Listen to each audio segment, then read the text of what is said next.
حضرت عمر بن عاص رضی اللہ تعالیٰ عنہ نے مصر خود فتح کیا تھا، خود فاتح تھے۔ حضرت عمر نے انہیں گورنر مصر بنا دیا۔ ان کا بیٹا ایک عام آدمی کے بیٹے کو کہنے لگا چلو اپنا اپنا گھوڑا دوڑاتے ہیں، بھلا کون جیتتا۔ گھوڑے دوڑے، عام آدمی کا بیٹا جیت گیا۔ گورنر صاحب کے بیٹے نے درہ اٹھایا، درہ اٹھا کر کے اس جیتنے والے غریب آدمی کی کمر پہ درے مارے۔ اس کو جب درے لگے تو بیٹے نے گھر آ کے باپ کو اپنی لہو لہان کمر دکھائی۔ باپ کے دل میں بڑی قدر ہوتی ہے اولاد کی۔ درجے تو لوگ ماں کے بیان کرتے رہتے ہیں، لیکن جتنا باپ پیار کرتا ہے اس کا بھی تقاضا کوئی کر نہیں سکتا۔ والد نے جب دیکھا نا لہو لہان ہے گردن، تو والد چیخے، روئے، اور پھر پتہ نہیں اگلے 1.5 منٹ میں اس بچے کے والد کو کیا ہوا، اس نے آنسو پونچھے اور بیٹے کو کہنے لگا میرے گھوڑے کے پیچھے بیٹھ۔ کہا کدھر جانا ہے؟ فرمانے لگے یہ ظلم کا دور نہیں، یہ عمر کا دور ہے۔ ہاں ایسی بات ہے کوئی جو مرضی کر جائے؟ بیٹھ میرے گھوڑے پہ۔ آدھی رات کے وقت پہنچے مدینے اور باہر جا کے وہ آدمی پکارنے لگے، کہنے لگے عمر باہر آؤ، نکلو خوابگاہ سے۔ جب غریبوں پہ ظلم ہو تو پھر حکمرانوں کو سونے کی اجازت نہیں ہوا کرتی، باہر آؤ۔ فاروق اعظم آدھی رات کو اٹھ کے آیا، کیا ہوا؟ عمر دیکھ یہ بیٹا جو میں نے اپنے منہ کے نوالے کھلا کھلا کے پالا ہے، ذرا میرے لال کی پشت دیکھ، تیرے دور حکومت میں یہ حال ہوگا۔ حضرت فاروق اعظم نے کہا جاؤ بلا کے لاؤ فاتح مصر کو۔ حضرت عمر بن عاص بیٹے سمیت آئے۔ جناب فاروق اعظم فرمانے لگے مجمع میں کھڑا کر کے، فرمایا کیوں مارا تو نے اس کو؟ گردن جھک گئی۔ فرمایا تو گورنر کا بیٹا تھا اس لیے مارا ہے؟ اس غریب آدمی کے بچے کو کہا درے پکڑ اور گورنر کے بیٹے کو اس کے سامنے مار، اور اتنے مار کے اسے سمجھ آئے۔ اس کو درے لگ رہے تھے تو لوگ دیکھ رہے تھے۔ تھوڑی دیر گزری تو حضرت سیدنا عمر فاروق رضی اللہ تعالیٰ عنہ نے فرمایا گورنر مصر کو بھی سزا دو، اس کے کپڑے اتروا کے اسے ٹاٹ کا لباس پہناؤ۔ لوگ کہنے لگے حضور گورنر صاحب کی کیا غلطی؟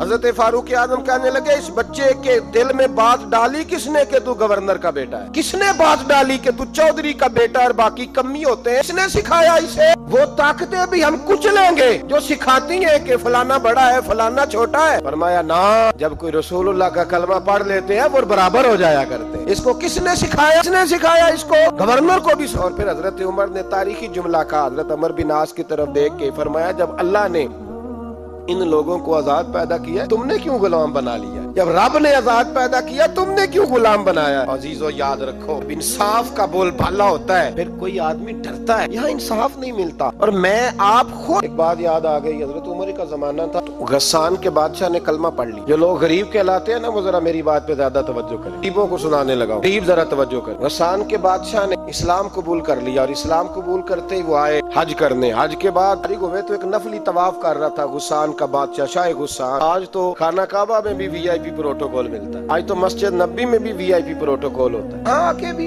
دیکھتے صحیح تو کھڑا کہاں؟ یہاں بھی پولیس والوں نے بازو پکڑے، سوچو تو صحیح یہ حال کر دیا تم نے مذہب کا۔ طواف کعبہ ہو رہا، اور غسان کے بادشاہ نے جبہ پہنا ہوا ہے باریک اور لمبا، وہ طواف کعبہ کر رہا تھا تو ایک غریب آدمی کا پیر اس کے جبے پہ آ گیا۔ جب پیر آیا تو اس نے پلٹ کے غریب کے منہ پہ تھپڑ مارا۔ جب تھپڑ مارا تو اس غریب نے سیدنا فاروق اعظم کی عدالت میں مقدمہ کر دیا کہ بادشاہ نے تھپڑ مارا ہے۔ حضرت عمر فاروق رضی اللہ تعالیٰ عنہ نے بادشاہ کو بلایا، فرمایا تو نے اس غریب کو مارا ہے؟ کہا جناب اس نے پیر رکھا تھا۔ تو فرمایا پیر رکھا تھا تو کیا ہو گیا؟ تو نے کیوں لمبا جبہ پہنا تھا؟ تجھے سمٹ کے چلنا چاہیے تھا۔ کہا میرے لیے حکم کیا ہے؟ حضرت عمر کہنے لگے یہاں اسے رات میں راضی کر لے، ورنہ صبح اسی جگہ اسی کونے میں کعبہ کے سائے میں وہ غریب تیرے منہ پہ تھپڑ مارے گا اور تجھے تھپڑ کھانا پڑے گا۔ غریبوں سنو، ساری رات وہ غسان کا بادشاہ غریب کی منت کرتا رہا تو راضی ہو جا۔ غریبوں تم سے شکوہ ہے، تم 2-4 لاکھ پہ راضی ہو جاتے ہو۔ غریبوں تم سے شکوہ ہے، تم انصاف ہونے نہیں دیتے۔ غریبوں تم تھوڑی تھوڑی بات پہ مطمئن ہو جاتے ہو، تھوڑی تھوڑی بات۔ جتنے غریب تن ہے آسوں سے دور دور، اتنی ہی چادریں میں مزاروں سے چھین لوں، اور جتنے غریب گھر ہے اجالوں سے دور دور، اتنی ہی روشنی میں ستاروں سے چھین لوں۔ اتنی تو ہمتیں ہو میری کم سے کم بلند، شاہوں کے تاج فخر اشاروں سے چھین لوں۔ تمہاری زیادتی ہے، تم نے ظلم پروان چڑھایا ہے۔ جب تم چودھری کے کہنے پر ایم این اے کے کہنے پہ راضی ہو جاتے ہو، انصاف ہونے نہیں دیتے۔ ڈٹنا سیکھو، کھڑے ہونا سیکھو۔ اب اسے کہا نا راضی ہو جا، تو وہ غریب کہنے لگا میں راضی ہو جاؤں اور کل تو کسی اور کو بھی تھپڑ مارے؟ فرمایا جتنی تیرے پاس دولت ہے لا کے قدموں میں رکھ، ہم دولتوں کی پرواہ اس لیے نہیں کرتے کہ ہم نے محمد عربی کا چہرہ دیکھا ہوا ہے، اب میری نگاہوں میں جچتا نہیں کوئی، اس لیے کہ جیسے میرے محبوب ہے ویسا لینا چھوڑ دو، تم اثر بڑا لیتے ہو، ہاں تمہارے اوپر چیزیں اثر انداز ہوتی ہیں، اس لیے انصاف نہیں ہو، ڈٹنا سیکھو، بڑے ہونا سیکھو۔ جو بھائی ڈٹ جاتا ہے نا وہ بڑے کمال کر جایا کرتا ہے۔ ساری رات مناتا رہا، حضرت عمر سے کہنے لگا وہ نہیں مانتا، تو جناب عمر کہنے لگا پھر تیاری کر، ہم بادشاہ نہیں دیکھیں گے، دولت نہیں دیکھیں گے، ہم رسول اللہ کا دین دیکھیں گے، ہم نبی پاک کا نظام دیکھیں گے۔ بادشاہ رات کو دوڑ گیا، بھاگ گیا، جا کے عیسائی ہو گیا۔ لوگوں نے کہا اتنا قیمتی آدمی عمر نے ضائع کر دیا، فرمایا چپ کرو، میں نے کوئی چیز ضائع نہیں کی، میں نے تو اپنے رسول کا دین بچا لیا ہے، کوئی شے ضائع نہیں ہوئی۔ میں پھر کہوں گا اس عدل کے نقصان میں ہر آدمی برابر کا شریک ہے۔